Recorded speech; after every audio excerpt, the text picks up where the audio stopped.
All right, Andrew, so here, second shot, blasted over the green. So here we have a recovery shot, hopefully chip to close, make birdie. For sure. So now here, as you can see, the ball, you being a left-handed golfer, the ball's gonna be above your feet. Above your feet, slight angle this way. So the number one thing to do, a lot of amateur golfers don't know, is when they set up the chip, they almost always fight the slope. And see, I'm leaning this way. And when you do that, almost always gonna dig in the ground.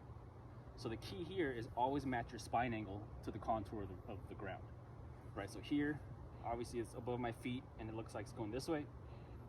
So if I'm favoring the left side, I'm square. Right. So now you can just execute your normal chip, still get those hands to release. So like right here, looks like that. So when you set it up here, I want you to match it, which is gonna be most weight on the left foot. That way it frees you up to get that release with the hands too, so you're not leaning here and digging down. So when you're, let's just say you have a lie like this and you have to get up and down just to move on, what is your approach on, you know, do you just go right up to it and just hit, or do you look at where you want to land it, how far you want to land it? Like, what is your intake on what to do regarding that? Yeah, so here, I always look to see, one, the lie. I always assess the lie of my ball. And two, I always see how much green I have to work with, because that'll tell me what kind of shot I have to hit to get it somewhat close. So here I walk up to the green and I see about 20 feet of green. So I know if I land this closer to the fringe or just on the green, it's gonna roll out. Especially now in the wintertime, it's gonna be fast. For sure. So when I'm over here, I know that so let's say if that pin was about 5 feet off the fringe, I'm gonna have to open the face, hit a flop shot, land it soft, hopefully it doesn't release. But here, what I'm doing is I do pick a landing spot. I read it just like a putt. So I know here looks like it's downhill, might slope a little to the right.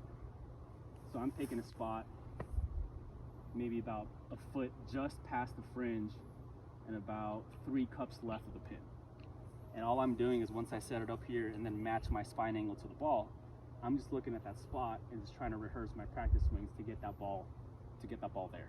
For sure. When you go through these shots, do you think about anything before, or do you just feel confident about it and then go for it? Yeah, so just like goes back to the tee. I'm a big believer in trying to play unconscious golf when you swing. I mean, obviously golf is a mental game. So once I feel confident in my spot and knowing in my setup I feel confident too, then here I know, okay, I'm lined up to my spot, not even looking at the pin anymore. I'm confident lining up to my spot. I have the rehearsal swing down. Once I step up here, take a peek, maybe 2 peeks, and then I just go. I don't think about, you know, don't hit this short, don't hit this long, don't hit it left, don't hit it right. I'm just trying to really focus on my spot that I pick. That's why it's really important pre-shot routine to pick, to try to visualize and execute that shot that you're thinking about. Sure. And then the last question is regarding like a type of shot, like close to the green, or if you have to go uphill or downhill, what club like would you choose if you're under like a certain situation like that? Yeah, so like right here, I like to chip with my 60 a lot.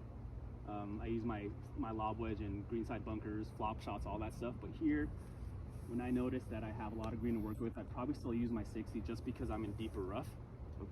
If I was on the fringe with a ton of green to work with, I would probably go down to my 50 or a pitching wedge and do a little bit more of a bump and run, you know, because you want to use the contour of the course and the amount of green you have to your advantage. You know, a lot of people think that, you know, flop shot, yeah, it's nicer, it's a sexier shot. Yeah. You know, but I honestly think a bump and run with a lot of green to work with, it's not as sexy as a flop shot, but it's going to be a lot easier to control.